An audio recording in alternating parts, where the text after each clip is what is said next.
एक भाई बहन के ऐसन त्योहार होला जौन साल भर में एक बार आवेला, जौन त्योहार का नाम बा रक्षा बंधन। कितनो रूठल भाई होके, कितनो रूठल बहन होके, लेकिन ये रक्षा बंधन त्योहार के दिने भाई बहन का ममता प्यार उ रूठब भुला देला। कहानी का शुरुआत बा। ई मास्टर कहानी कहां से कैसे लिखल गई?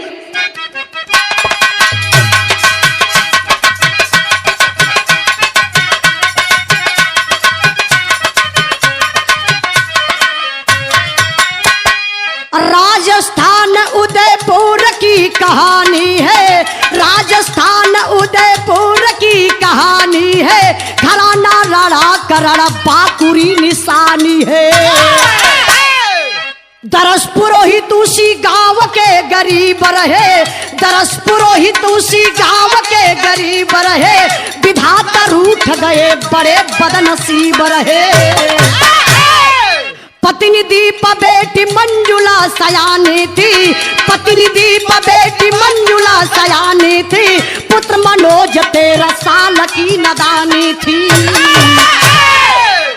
ए बाबू, राजस्थान उदयपुर के रहे वाला एक बड़ा गरीब इंसान जेकर नाम बतावल गल दरस पुरोहित। दरस पुरोहित के दुल्हन का नाम दीपा। दुनिया का मालिक 2 संतान दिले बड़न।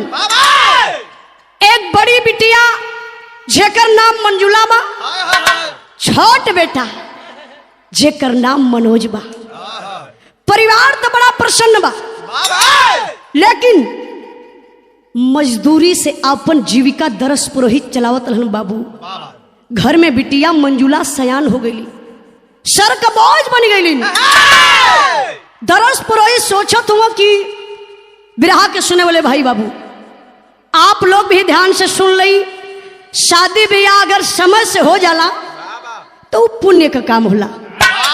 दरस पुरोहित अपने बिटिया का शादी तो तय कर दहलन।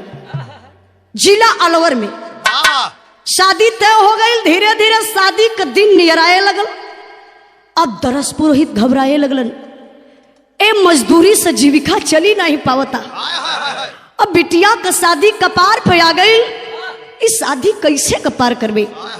ए बाबू, लोगन से उधार रुपया लेके, कर्ज लेके बिटिया का शादी पार कर दलन। मंजुला ससुराल में अपन जीवन व्यतीत करत हई। अयहर देखा कर्जा के चुका नहीं पौलन। कर्जवान दरस पुरोहित के घरे आवे लगलन, गाली गलौज देवे लगलन। ये बात बाबू दरस पुरोहित के सीना में लग गई। हम बिरहा के सुने वाले भाई लोगों से एक बात जरूर कहबे, चिंता चिता के समान होला। जे चिंता कैलस, आप समझ लें कि वो चिता पर लेट गई। दरस पुरोहित ऐसन चिंता कैलन बाबू, खाना पानी छूट गए। चारपाई पर लेटल हुआ। रात का बेला बा। अपने दुल्हन दीपा के बुलाए के रोए रोए के बाबू एक बात कहे लगलन। का कहला मास्टर?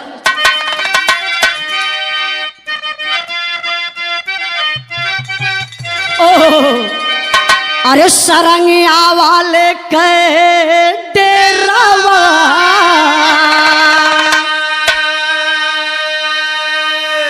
अरे सरंगिया वाले के डेरावा। पताई देर छोटी की नाना दी।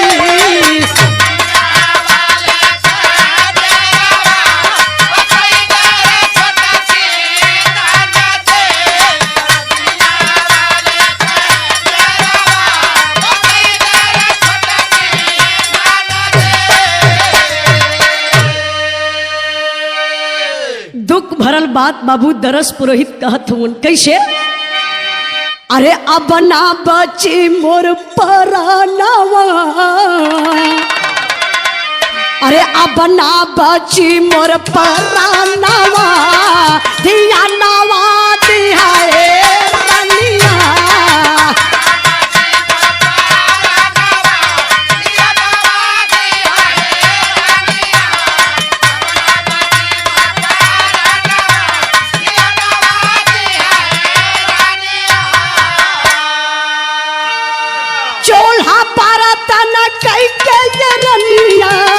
बबुआ के तू पढ़ाइया हो।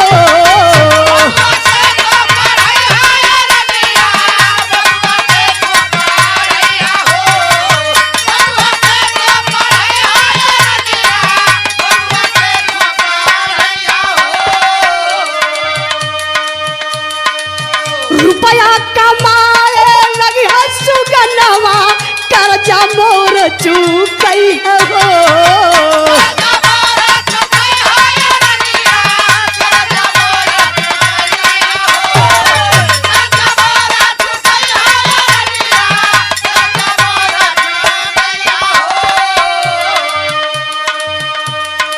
अरे टोटल बासा सते चानवा दिया नवा दिया रानिया। ए बाबू दरस पुरोहित रो रो के कह लगलन, मंजुला के माही हमरा जिंदगी का भरोसा ना बा। जबान दुनिया छोड़ के हम चल बसी, लेकिन हमारे एक बात अपने दिल में लगा लिया, हम धरती पर रही या ना रही, हमरे बेटा मनोज के पढ़ा लिखा के बढ़िया पोस्ट पर कर दिया। हमार बेटवा बढ़िया पोस्ट पर हो जाई, हमरे कर्ज के चुका दे, हमरे आत्मा के शांति स्वर्ग में भेटा जाई। हे बाबू, पति पत्नी का इतना पावन पवित्र रिश्ता होला हो। दीपा बेचारी भर अकवारी अपने पति दरस पुरोहित के पकड़ ली। खाली अरे जी ऐसा काहे बोलत बनी आप ना, हम अपना से दूर तो कबो ना जाए दे, कबो ना जाए दे, लेकिन बाहर दुनिया के मालिक थोड़ा से मालिक के दर्द ना ले बाबू। इस शरीर से आत्मा निकल गई, लाश दुआरे रखल बा, माई बेटा वो लाश पे गिर के रोवत हो। कैसे रोवत हो मास्टर साहब?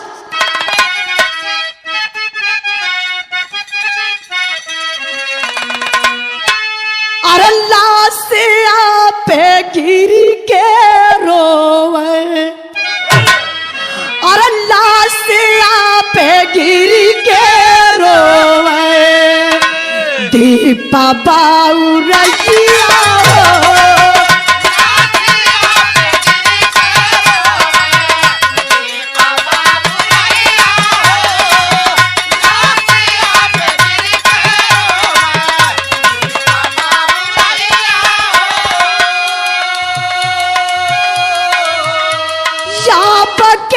बताई सैया, या पके बताई सैया, पुअरा के रहिया हो।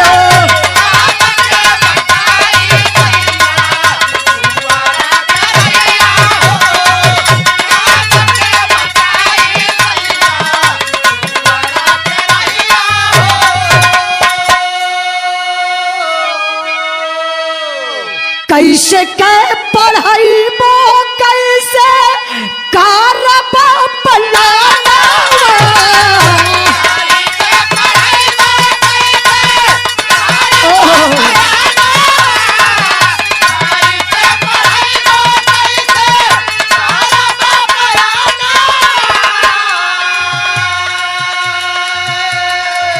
विधवा की देख सब फेर ला नया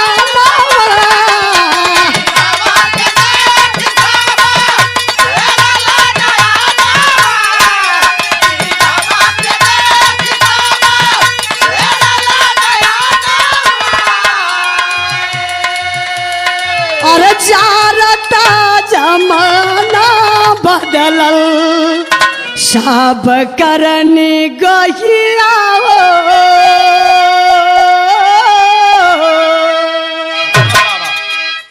ए बाबू, आज पति के दुआरे लाश रखल बा, सोचत है कि अपने सैया के साथ चलबे, स्मशान घाट पे जर के मर जाई, लेकिन एक तरफ बाबू पुत्र मोह, यार बेटा बैठल हुन।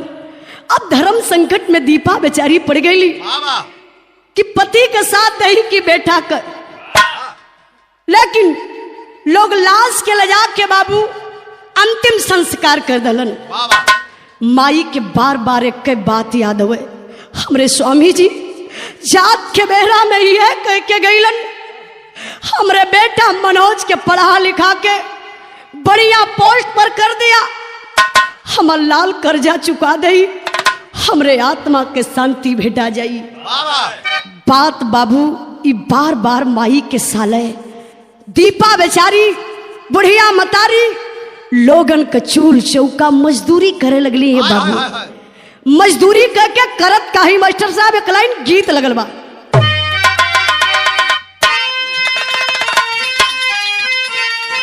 भाव पर बा, गीत से बढ़िया भाव बा। और पढ़ावे लिखावे देके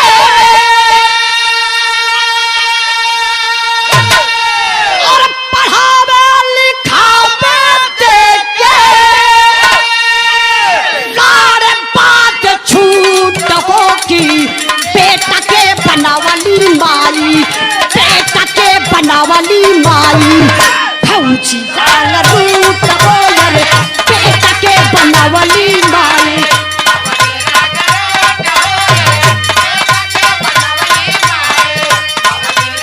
बहुत अच्छा।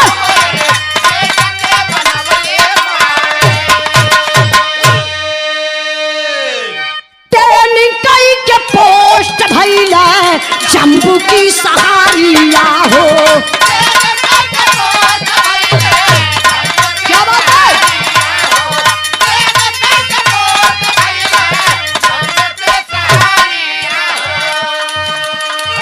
रुपया कमा के भरल कारजा उधारिया हो।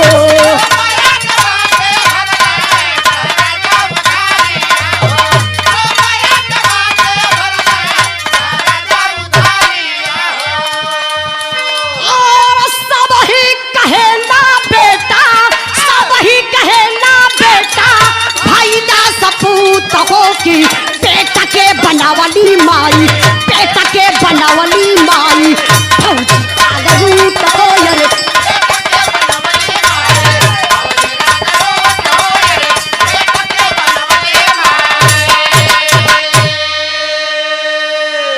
ए बाबू समय भार दुनिया के मालिक कबो कबो मालिक का महिमा बड़ा अपार हो जाला। हम बताइला अगर वो मालिक रिसिया जाइहन तो तोहर चाम खींच के तोहर चमड़ी उधेर ली है। अगर दुनिया का मालिक मनसा जाइहन तो एक झोपड़ी से महल बना दी हन। माई का तपस्या दुनिया का मालिक सुन ललन। माई अपने बेटवा के पढ़ावत लिखावत है। एकलौता बेटा मनोज के सफलता मिलल है बाबू। कब खुली भर्ती निकलल बा, भर्ती के लाइन में गईलन मनोज, फौज में भर्ती हो गईलन। ड्यूटी कहाँ लगल? जहां जम्मू कश्मीर के बॉर्डर बा, जवान ड्यूटी पर तैनात। तबले छुट्टी टाइम से ना मिले, और जब छुट्टी टाइम से ना मिले, अब 3 साल बीत गए। एदा पारी बहुत बढ़िया टाइम पर छुट्टी मिलल। सामने रक्षाबंधन का त्योहार बा, जवान चल रहलन। जब मनोज अइलन दिल्ली स्टेशन पर तो देखो तुम कि टाइम तो बहुत ज्यादा हो गई। अगर इतनी पहाड़ घरे उदयपुर जाई तो कल बहन के घरे आवे में हमके देरी हो सकेला।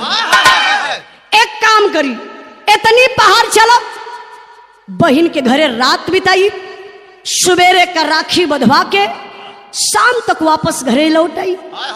ए बाबू, अब फौजी जवान एक रिजर्व कार कैलन, अब बहन के घर के तरफ चलल हुए। आज जब बहन के घर के तरफ चलन तो दुआरे पर कार पहुंचल। असंयोग देखा, वहां बहन भी सोचे थे कि बाहर है भैया मनोज, कल रक्षाबंधन का त्योहार बा, सब बहन अपने भाई के कलाई में राखी बंधी है। लेकिन जो रे पगला, जब से तू ड्यूटी पा गईले अपने बहन के भुला गईले ना, इतने में तो हनना दुआरे कार आ गई।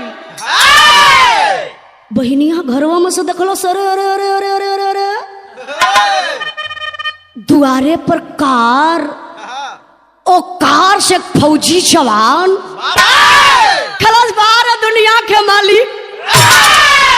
अगर दिल से दुनिया के मालिक भगवान के याद करिया तो भगवान प्रकट हो जाइए। इंसान में का हो?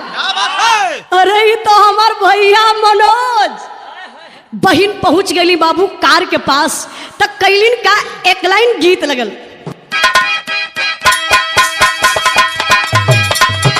जियो बहादुर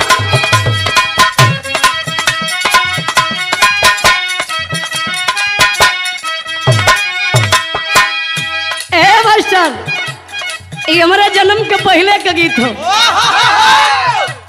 हमारे बाबूजी बतावल कहा उजाला का कोई गाई। ए गीत के स्वर्गीय बेचन गुरु गावे। कैसे गाओ मास्टर? आ बहिन उमारिया के बारी हो और बारी हो पियावा मांगे लागवना।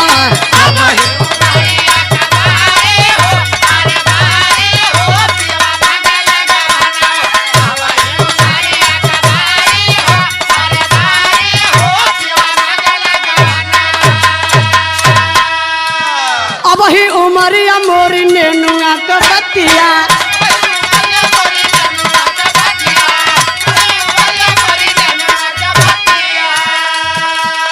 नेनुआ का बतिया सैया नेनुआ का बतिया।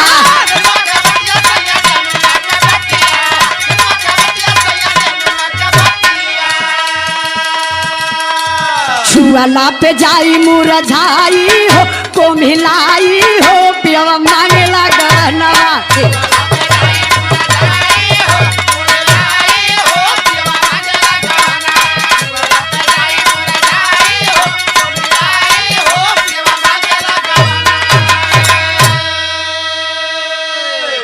तो धर रहल, लेकिन आप लोग भाव पर गौर करें। बहन भैया के भार अकवारी पकड़ ललस। कहत बा का कहलस?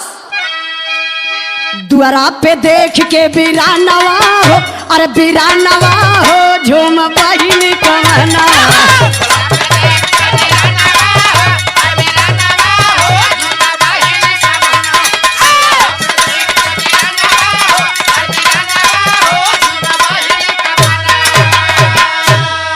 टूटा नाही पावला मोर सपनावा हो अरे सपनावा हो झूम बहिन कवना।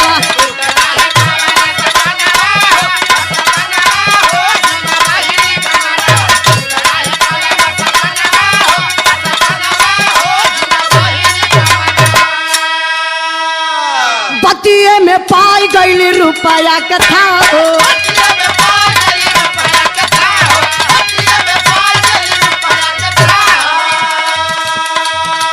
देखा का शबिनिया का बदल निगाह हो।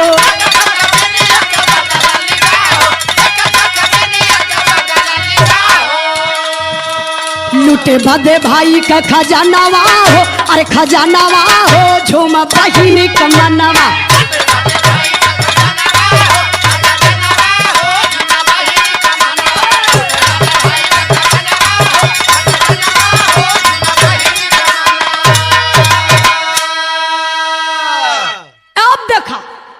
बहन गई भैया के पगलने कल कार पगला। आज 3 साल के बाद तो के हमारे याद आई ले। भैया कल है बहनी याद तो बराबर रहल है, लेकिन समय से छुट्टी ना मिलत रहल। अब की बार समय से छुट्टी मिलल, देखा घरे ना गेली। कली चलब बहन के घरे राखी बंधवा के ओकरे बाद सुबह के घरे उदयपुर जाई। ए भैया बहन लेके भाई के घर में आई, चारपाई लगा दलस।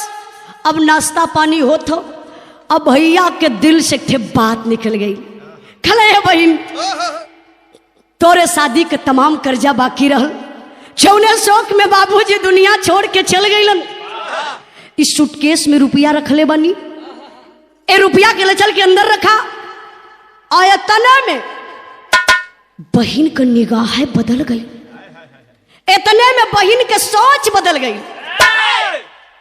कल सरे हमार पति पियक्कर मालूम ना इतनी रुपया कितना दिन में कमाई। अगर आज ये रुपया के पा जाई तो गांव में सबसे बड़ा अमीर हो जाई। ए भैया अब बहिन और रुपया के चक्कर में पड़ गई। कल से भैया मनोज एक काम करा कि तू चला आराम करा। देखा मालूम न पिया करवा कब ले आई, जब ले वो आई ना तब ले कुछ बनबा ना करी। हम जाते हैं बाजार से कुछ साग सब्जी लेके आईला। ए भैया बहन भैया के घरे छोड़ के मंजुला जब बाजार में गई, साग सब्जी तो लहलस से बाबू, लेकिन साथ में नींद के गोली खरीद लहलस। अब घरे आई खाना बनाए भाई, भैया के खाना देत बा, वही खाना में नीचे बाबू नींद का गोली डले बा। भैया के का मालूम कि बहन हमारे साथ विश्वासघात करी। भैया जब वो खाना के खैलन आ खाए के फिर चारपाई पे बैठ के अब कई बरिस का बात करत है भैया ई ऊ, भैया के तबले हल्की हल्की उ नींद आवे लगल। कलस भैया हम बुझत हई तोहर शरीर थकाइल हो, चला अंदर चारपाई लगल ही तब तक लेटा, अब कुछ देर में पियक करवा जाला। ए भैया जब भाई गईलन अंदर चारपाई पर लेटा लगलन, तब ले दुनिया के मालिक का देखल जा भैया के नींद आ गई। और जब भैया गहरी नींद में हो गईलन, गईल दरवाजा पर से 2 बार बोलस मनोज, ए मनोज। अब तो मनोज गहरी नींद में खर्राटा खींचत हूँ। अयतने में बाबू बहिन मंजुला एक रसरी लिया के अब भैया का हाथ पैर पूरी शरीर बाबू वही चारपाई में बांध डालस। अब सोचत हो कि चारपाई में बहली जरूर सुबह हो जाई, घर का इंक्वायरी होखे लगी तो पैसा पकड़ा जाई। एक काम करा, गईल घर में बाबू लगल गणासा पत्थरी। जब गणासा पत्थर ललस भैया हो लेके आई धीरे धीरे भाई के चारपाई पे चढ़ के अब गणासा के ताल ललस कि एक बार में भैया का गर्दनिए काट दी। लेकिन बाबू तबले भैया का नींद टूट गई। अचानक देखल कि बहिन, अरे बहिन कौन हमसे इतनी बड़ी गलती हो गई बहिन कि तोरे हाथ में ही गणासा। अरे बहनी क्षमा कर, अगर कोनो भी गलती भइल हुई तो उससे छोट बनी, जब छोट करा लो तो गोद में लेके खिलौले हो। आज बहन वही हाथ से गणासा लेके तैयार बाड़ू, ये अच्छा ना लगत बहन। बहन गुस्सा में लाल कलो, सर तू हमार भाई कैसे रे? कहीं के पापी चोर, तू हमरे घर के लूटे बदे आले और तुरा के सबक सिखाई कि चोरी करम महा पाप होला। देखा ये भैया उल्टी धारा बह लगल। आयतने में संयोग देखा भैया का जान तो बच गई, बचौलस के। तबले मंजुला का पति दारू पी के फुल आय के दरवाजा तक कहाँ लगौलन कि अरे ये तनी रात कई मंजुला घर में कैसे बात करत बा? जौन शराब का नशा रहल आदि वही खत्म, लगलन दरवाजा के पीछे। अरे मंजुला खोल दरवाजा के, अगर दरवाजा के तोड़ के अंदर आ जाई पूरे हड्डी के चूर चूर कर डाला। कलसा ही मोरी माई इतना पिया करवा आई गया, अब खा करी। अच्छा रुका, ऐसे ही भाई के बांधल छोड़ के बाबू हाथ में गणासा लेके धीरे धीरे दरवाजा के पास पहुंच के कलसे चुप चुप चुप। तो के मालूम बा सुबह 9 बजे का निकलेला, शाम 10 बजे का वाला। जैसे ही दिन डूबल है तब तक एक चोर आके घर में घुस गई और जौना चोर के हम जबरदस्ती पकड़ के चारपाई में बहले बड़ी। एक काम करा, हाई पकड़ा गणासा और चल के चोरे का गर्दन खाच दे उड़ा दा। अब जौन शराब के आधी नशा बचल रहल वो खत्म। कल अरे साला हमारे रहते हमारे घर में चोर। जब पहुंचलन बाबू लेके गणासा के पांव रहन काटे बदे। जोर से एक आवाज आई, बाबू जोन करेजा को छीन ले। जीजा, अरे जीजा, बहिन तो जान के बचा लल जीजा, कोई के मारे से पहले ओकर परिचय पूछल जाला जीजा, हम कौनो चोर बदमाश नहीं के जीजा। मंजुला के पति के होशे उड़ गल रे। अरे पागल मंजुला, तू अपने भैया के ना पहचाना थी? चल पागल, अच्छा चल चल, तू अपने कल दिमाग का दवाई करा ले। अब मंजुला का पति है भैया, वो हाथ का गणासा जमीन पर रख के निहुर के लगल है रसरी के खो रहे। तब तक वो पपिनिया कैलाश का मास्टर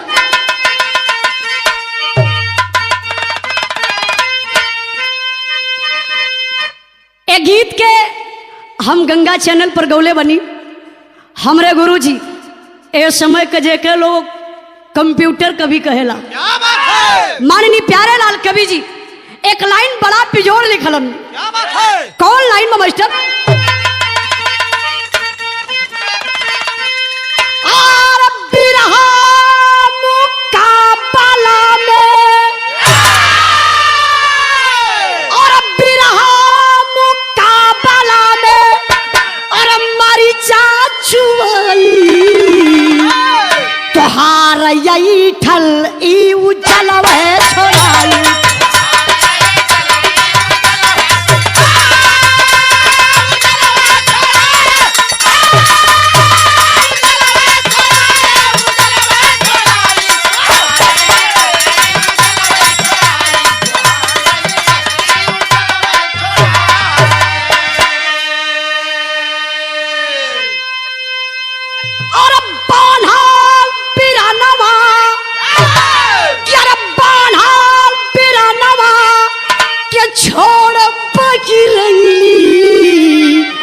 पपिनिया हो दगा मारा देश से कैली।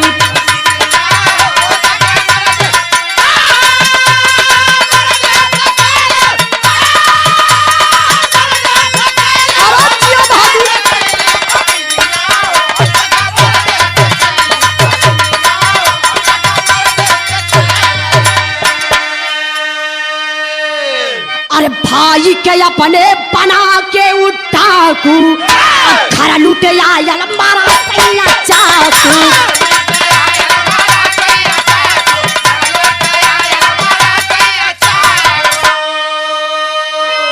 और पारा करासा, और पारा करासा है नटैया लगैली। पपिनिया हो तका मारा देश से कैली।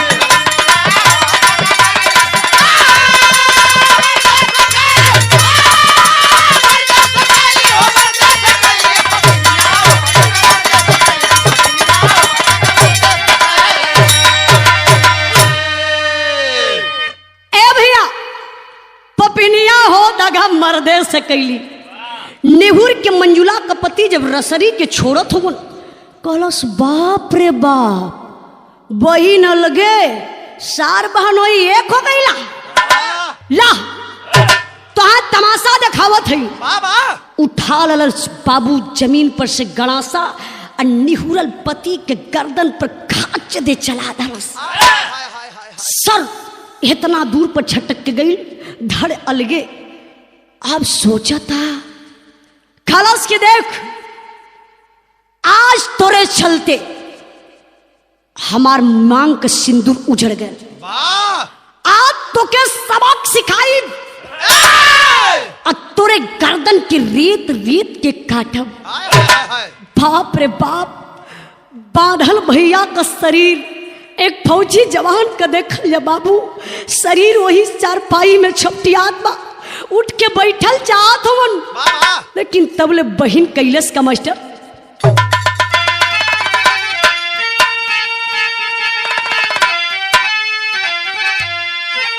अरे पापिन का पागल भइल मनवा, निर्मल हृदय नारना तेरा भावना जागल हो जागल।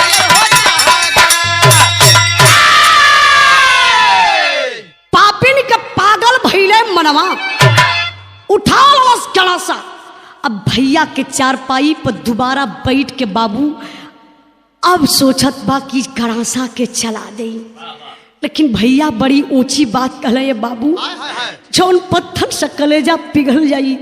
ए धरती पर कौन ऐसन बहन रही कि जौन अपने भाई के साथ ऐसन कर सकेला। भाई रोई के बात कहलन, का कहला मास्टर? अरे मनोज सोचे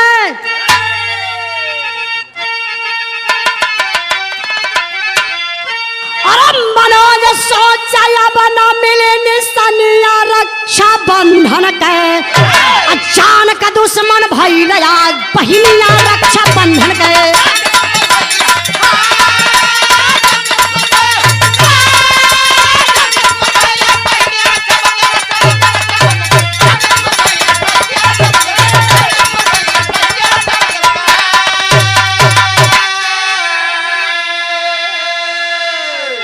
भाई कला रे बहनी, हम तो से गर्दन कटावर ना लली रे बहनी, तो से तो हम रक्षा बंधन का त्योहार मनावे लली।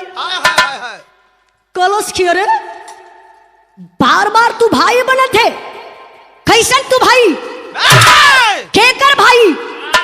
भैया समझ गेला क्यों, अब बहन के भूत सवार हो गई। कले बहन ठीक बा, तू गर्दन के काटता, लेकिन एगो धागा लिया के हमारे कलाई में बांधा, जौने से रक्षा बंधन का त्योहार मना जाई। हमारे गर्दन के काट के जब धन के लेबू और रक्षा बंधन के विदाई हो जाई।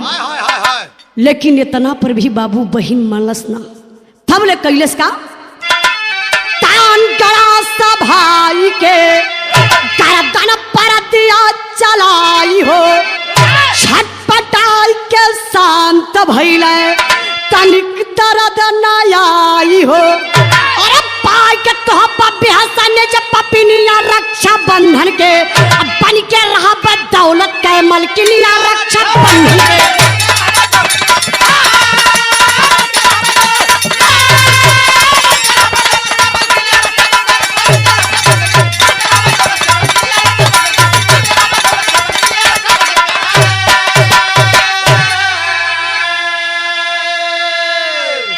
बाबू भाई का तनिक से बहन बात न मल्लस, गड़ासा गर्दन पर रख के लगल रेत रेत के काटे हो भैया।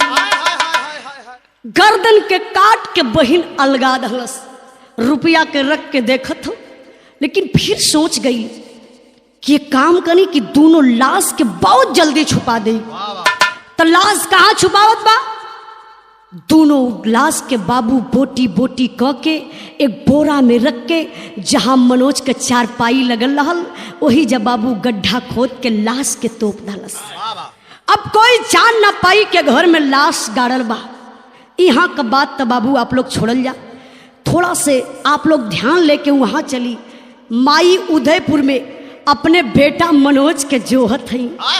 इतना टाइम भइल, आज बेटा अवे काले रहल, आज बेटा आहिल ना, कल रक्षा बंधन का त्योहार बा, बिटिया मंजुला फिर जोहत रह जाई। माई बाबू हो खाए पी के सुतल ही, तब ले माई सुतले में एक ठे सपना देख लली। क्या बात है? कौन सपना रहल मास्टर?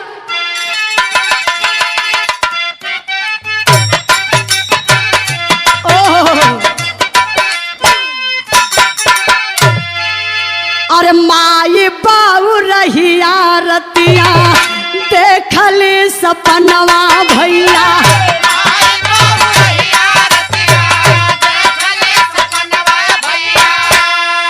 खातरा में पाड़ल बामा न जबै रे हमार।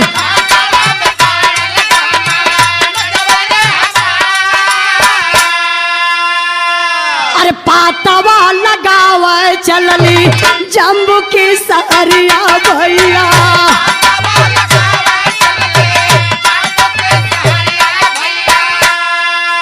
बीचवे में विधना कोला राज खेलवा।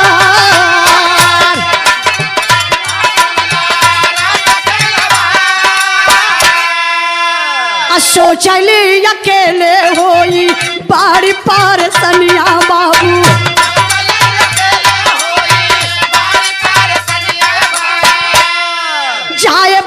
मंजुला के गैली ससुरार।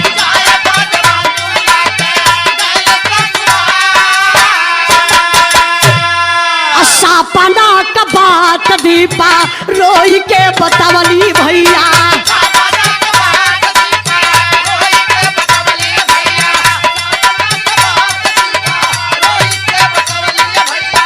मंजुला कहेले चिंता करैलू बेकार।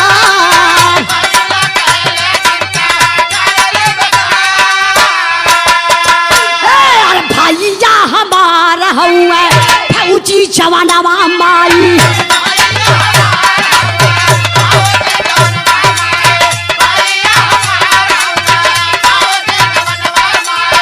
बाल बाक कारी नाही दुश्मन रे हजार।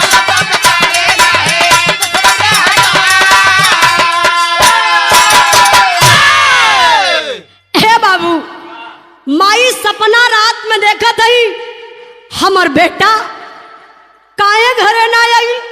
हमरे लाल का जान तक कहीं खतरे में पड़ल बा। रात माई कैसहू बिता ले ये बाबू। जब सुबह भइल माई नाश्ता तक ना कैली, चल गली जम्मू कश्मीर बेटा का पता लगावे। फिर मन में सोचत हई हो सके अकेले ना पहुंच पाई, अपने बिटिया मंजुला के साथ में ले लई। बिटिया पढ़ा लिखा बा, ले ले तो सहयोग बढ़िया करी। माई जब मंजुला के घरे पहुंचली, इतना सुबेरे मंजुला माई के देखलस। कहलस अरे इतना सुबेरे सुबेरे माई कोई बता दलस का। बस शाक के मंजुला पहले माई का पैर छुअत बा। अरे माई तोर तबियत ना सही है का। हम देखली इतना सुबह सुबह दर्शन घबरा गईली। चल अच्छा अंदर चारपाई पर बैठा कुछ नाश्ता पानी हो जा। माही कली देख रे बिटिया तबियत सही बा, आज लाल अवे काले रहल घरे मनोज ना आई। रात में बड़ा खराब खराब सपना देखली रे बिटिया। चला ना चला जम्मू कश्मीर बेटा का पता लगा लिहल जा। अब एक दिमाग टनक गल। अरे माई तू पागल भइल हूँ। अरे भैया फौजी जवान हो, ओकर कोई कुछ बिगाड़ ना सकेला। चला आराम करा। माई गईली आराम करत हई, तबले 10 मिनट ना बीतल तबले माई के फिर एक आवाज आई। ए बिटिया मंजुला देख रे बिटिया हमार दिल बड़ा घबरात हो। चल ना चल चल जम्मू कश्मीर तनी लाल का पता लगा ले रे बिटिया। कलस माई समझ गई तू भैया बगैर एकदम पागल भइल हूँ। अब मनोज के याद में अपन शरीर सुखा डलू। चला अंदर चारपाई लगौले ही तब तक लेटा। अब 5 मिनट ना बीती तो के लेके जम्मू कश्मीर चलो। माई से बहाना कह के बाबू मंजुला गई फिर बाजार। दिमाग देखा अब की बार साग सब्जी दलालस, लेकिन साथ में जहर का गोली खरीद ललस से बाबू। आई गई मंजुला जब खाना बनाए भइल। अब माई के खाना देले बे भैया, वही खाना में नीचे जहर का गोली डलले बा। माई पागल बौरहिया जस बैठल ही, जैसे ही पहला कवर तोड़ के बाबू मुंह में डाले गई। बारे दुनिया के मालिक एक दीवार से छिपकली माई के खाना में गिर गई। माई खाना के पीछे टार के लगली रोवा। अरे बेटा, अरे हमार लाल मनोज ई कैसन असगुन जनात भरे बेटा, तोरे पर लाल कौनो आफत न मेरे बेटा। तबले मंजुला यार से देखत रहल कि माई के खाना में बितकुइया गिर गई। माई खाना के ना खैलस, अब माई मरबे ना करी। फिर मंजुला पूछत माई, ए माई सुना देखली तोरे खाना में बितकुइया गिर गई और तू खाना के ना खैलू, दूसर खाना ले आई खा ला। माई माई कली ना रे बिटिया, ना रे बिटिया ना, हम के असगुन जनात बा बिटिया। रात में खराब खराब सपना इतनी बार हमारे आगे कथरिया परोसल खिंचा गई। अब तू ना चल भी जम्मू कश्मीर ना, हम अकेले चाह अपने लाल का पता लगा ले। अब मंजुला समझ गई कि माई मानी ना, आई भेद खुल जाई। कलश मंजुला ए माई देखा पिए करवा आ जाला और चला अंदर चारपाई लगौले ही तब तक लेटा। माई बाबू हो जब गईली चारपाई पर लेट गईली, देखा वो दुनिया के मालिक माई के हल्की हल्की नींद आवे लगल। अयार माई के नींद आवत हो और हर पपिनिया को देखा बाबू गड़ासा पथरत बा। तब ले माई एक दूसरा सपना देख ली। दूसरा सपना का देखली मास्टर?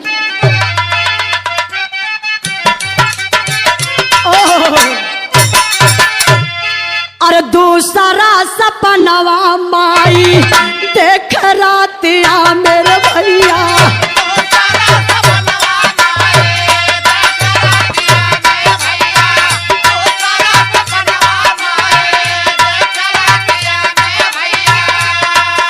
रोई रोई कात बामा लजवई रे हमार।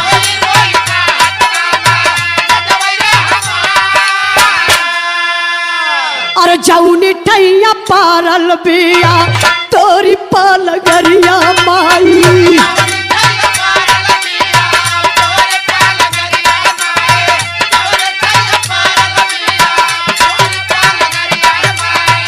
वही नीचे दाबल बिया लसियई रे अमर।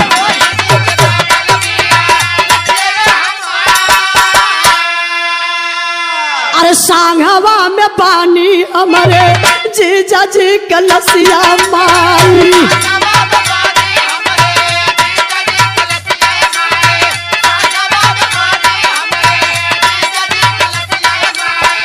मंजुला बहिनिया देहला अमन के मार।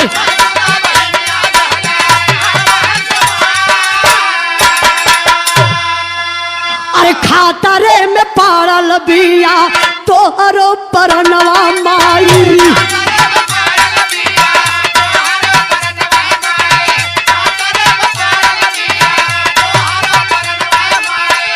पाच जाय जान माई होई जा परार।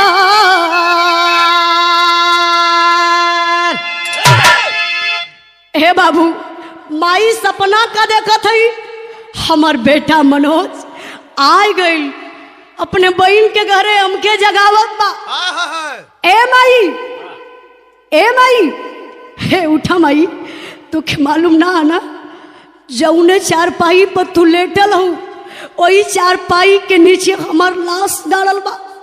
इतने ना माई हमरे साथे साथे जीजा का लाश बा। ओ माई मंजुला बहन हमन के बोटी बोटी काट के ए चारपाई के नीचे तोपले बा। माई माई जोर से चिहुक गईली। चारपाई पर टोवत थी बेटा। ए मनोज, मनोज, अरे कहाँ है रे लाल?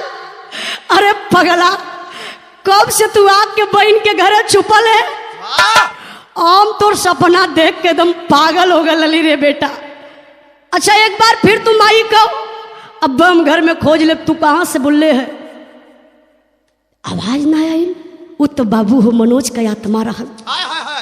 माई समझ गई चारपाई पटो थी बेटा। अरे तो हम सपना देखली। जब माई चारपाई से उतर के चारपाई के नीचे देखो थी, अब ही मिट्टी वहां का गिल बा। आधा घर लीपल बा, आधा घर वैसे।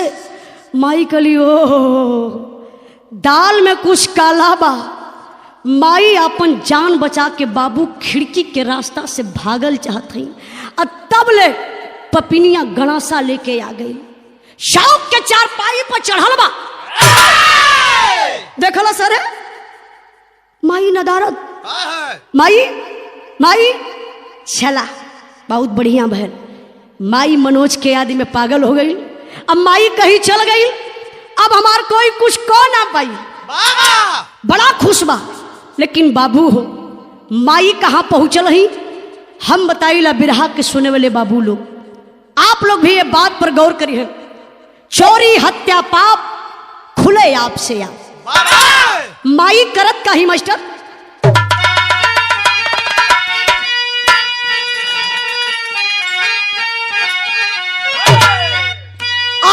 थान है पारा पटियाल का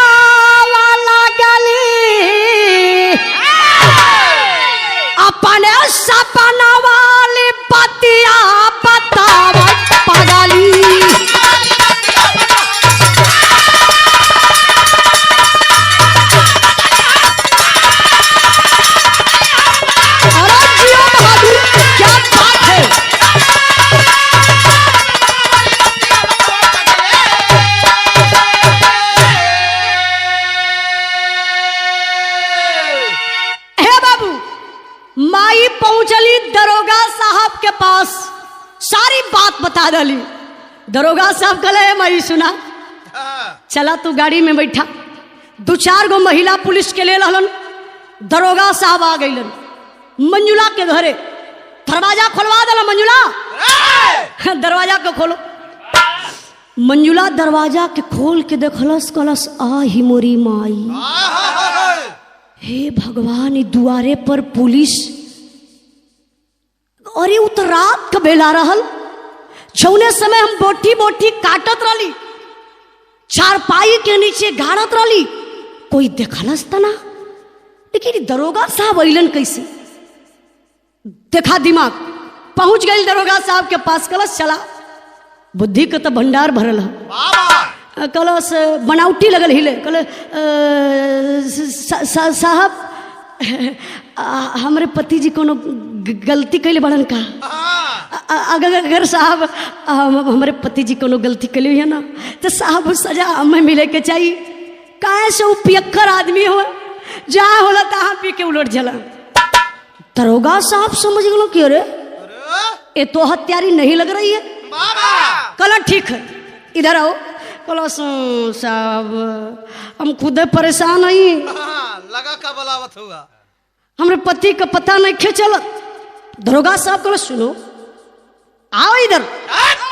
कल हाँ साहब, कल ये गाड़ी में कौन बैठी है, पहचान रही हो?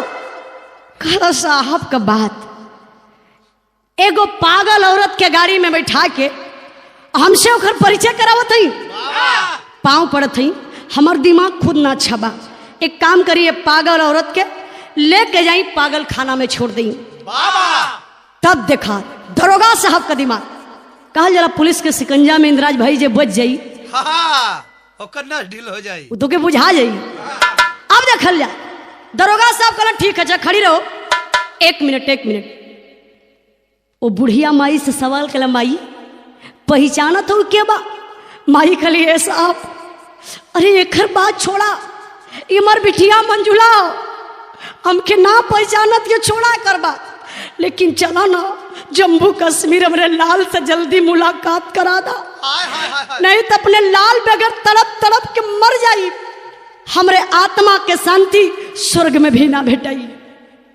दरोगा साहब समझ गए, ओहो महिला पुलिस के इशारा कैलन। का कैल मास्टर? महिला पुलिस हमारे मंजुला के लटकाई हो, सारी बात दहली तबा पुलिस के बताई हो, और लसिया पकड़ा के, और लसिया पकड़ा के सुसुकावा लगली, अपना सपना वाली बतिया बतावे पगली।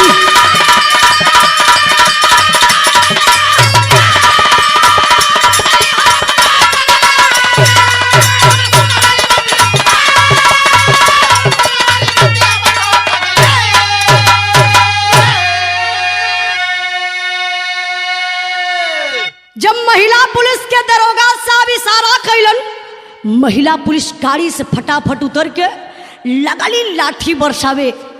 इतनी लाठी बरसल, कहल जाला गांव में बुढ़ऊ दादा लोग, माई बहन लोग के कहावत कहली कि मार के आगे भूत भागेला। तब मार पड़ा लगल, कहे साहब अब मत मारे दे साहब, पाँव पड़त है। अब हम सही बता दे साहब, बहुत जोर चोट लगत बा साहब। दरोगा साहब इशारा कर, रुक जाइए। हाँ बताओ क्यों लोग हैं, कहाँ?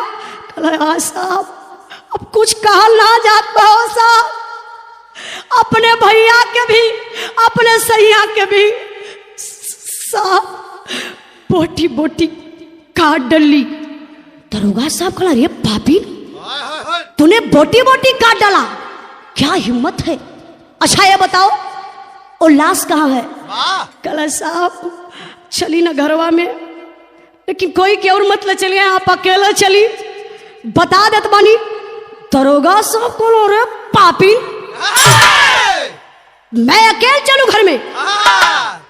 ए बताओ जब तू काट रही थी और वहां गाड़ रही थी, क्या मुझे बुलाई थी? कल अच्छा साहब चली, जब दरोगा साहब के साथ मिले के बाबू चलल बा, कहले अब ए साहब यही नीचे गड़ले ही खन के गड्ढा, आप दोनों लाश के देख ली। दरोगा साहब कहला, अरे तेरे बाप का नौकर हूँ, मैं तुम्हारे बाप का नौकर हूं। चला ललन। जब एक बूट लगल ओ पापिन के, छाट से चार पाई हटा के बाबू लगल गड्ढा के खोदे। जब गड्ढा के खोदलस, बाप रे बाप, दोनों लाश मिलले बाबू।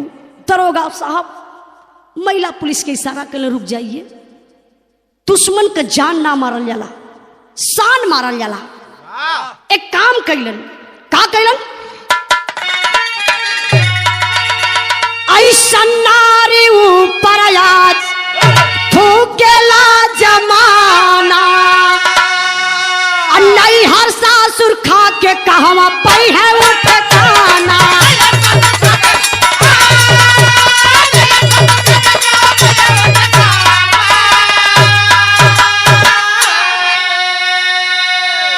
और जाके जहल खाना दिन बितावे लगली, अपना सपना वाली पतिया बतावे पगली।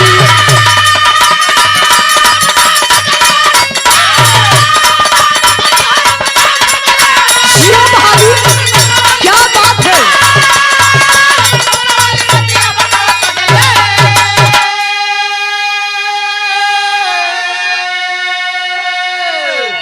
ऐसा नारी ऊपर आज थूकेला जमाना, नहीं हर सासुर खा के कहवा पई है उ ठिकाना।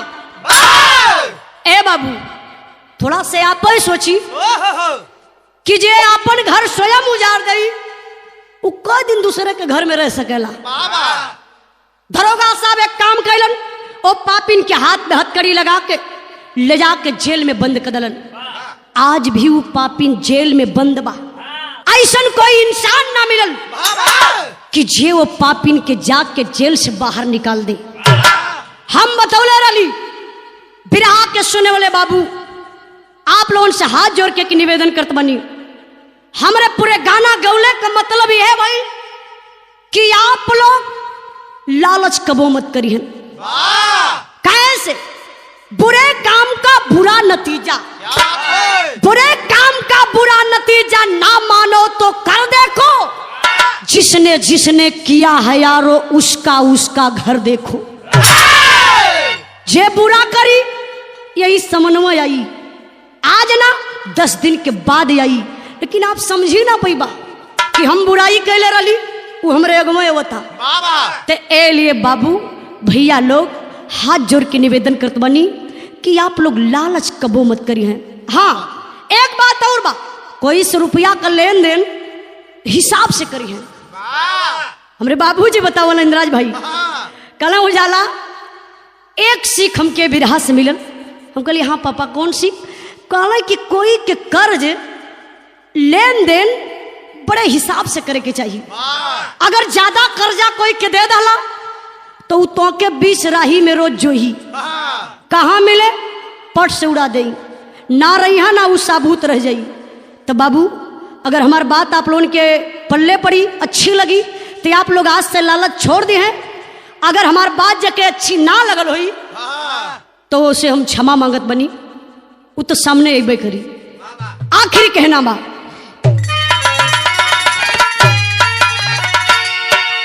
गुरु बिहारी गुरु गणेश गुरु रामलाल गुड़का,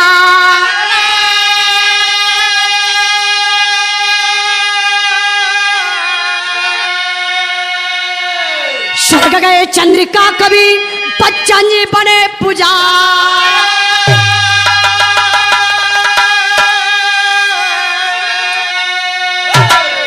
और अब पापिन का पागल भइल मनवा,